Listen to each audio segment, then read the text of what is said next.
Here's a little generator that a friend of mine rescued from the scrap yard. Why somebody would throw something like this away, I don't know, but it was just too cool not to have. It's a Wisconsin AEH engine, which were made from 1941 to 49. And the generator itself, if you do the calculations, it should put out about 3,500 to 4,000 watts. I don't know much about it. I can't find much on the internet. The trailer, it looks original. It's a nice little trailer. Looks like it was made just for that generator, but I'm not sure. If anybody's got any information, otherwise, I would love to know what this was used for, whether it was military or farm use or somebody cobbled it together. But after a little part swapping on the carburetor and getting it in time, somebody had it 180 degrees out of time, and it runs like a champ.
Grease zerks on the leaf spring.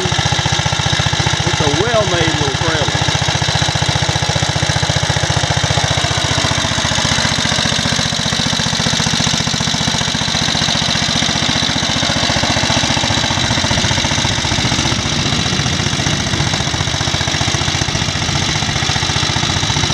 As I said, if anybody has any information on this, please respond.